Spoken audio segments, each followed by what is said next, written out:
Hey, I am still here in Brazil, still here in Campinas, sitting underneath a nice cover outside the mall in Campinas, waiting for my Uber. And I come to the Pets store, literally called Pets, Petz, to schedule grooms for my dogs that I couldn't do over the phone because I don't speak enough Brazilian Portuguese to do that. So I came in person and allowed me to go to a little dinner spot called Camarada, where they do mostly camarones, dishes with shrimp, which are kind of fabulous actually. Lots of olive oil, kind of very Mediterranean vibe. So I kind of love that. I know it's at the mall, but so be it.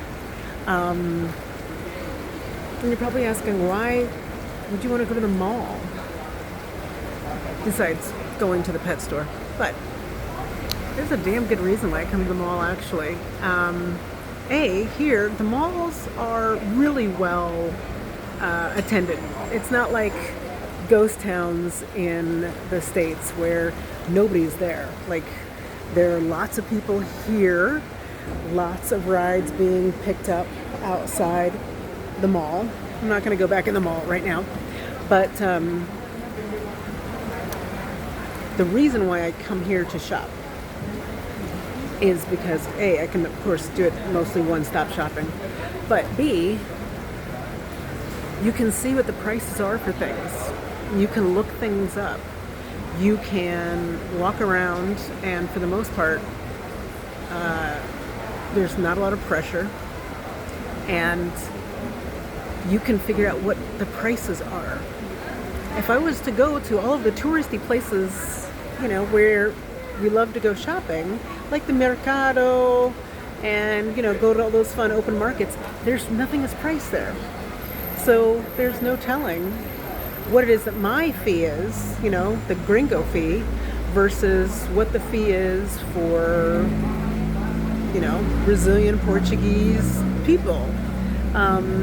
They're always going to assume that we're carrying more cash, and there's always an opportunity that I cannot fully blame them for, but there's always an opportunity to get a little bit more for what it is that you're selling, right? So until I can have the conversation fluently, or almost fluently, enough to be able to cover my ass in Brazilian Portuguese, I do my transactions where it is that I can see what the prices are, and I can know what I'm paying and walk out with a receipt. And not that these Mercado places can't provide you with a receipt, but what they can also do is ring you up for something. It's supposed to be maybe 40 reais, which would be like $8. But then all of a sudden, oh no, they punched it in at 10 times that. And now instead of 8, it's $80. And if you don't know the difference, that's a problem. But even if you do know the difference, they can suddenly be like, I don't know how to reverse this. I don't know how to fix it. What are you going to do? Especially if you are a tourist, especially if you're just traveling, you're not going to do anything because you don't have time to do anything. Who are you going to call? They're not, maybe they're at a kiosk, but they're not like at a brick and mortar store.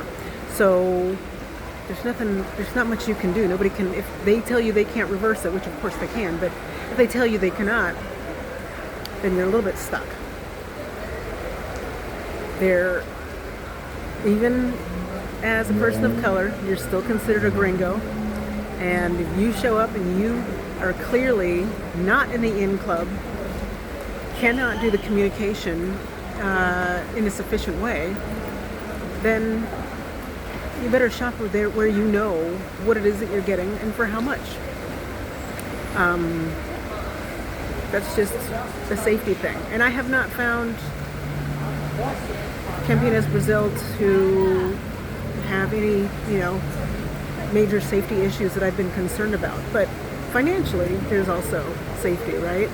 And as far as financial safety goes, the smartest shopping to do is where you can either look the items up online and know how much you're going to pay for it when you get there, or to figure out where things are pre-priced with a tag, where you can ring it up, get a receipt, and confirm that you paid what it is that it was said that you're going to pay. So it's just not going to happen in grocery stores and things like that. And again, at the mall where you're shopping things that are priced. So that's the safest bet for me. And do with that what you will, but I think it's relatively good travel advice. I got to watch one of my friends when we were at the Mercado go and come to find that nothing was priced, and you just have to ask. And it's the asking that's your dead giveaway. So, of course, we were overcharged for everything. I think we paid something like $8 American for one scoop of gelato. You know that that's not what it is that natives are being charged. So that's the live and learn. And after that, no Mercado for me. Not until I can speak the language. So that's motivation, again, to really learn. Because it is harder to get around if you don't have the language skills. So my learning is going slow, but it's going. Wish me luck. Thanks for watching.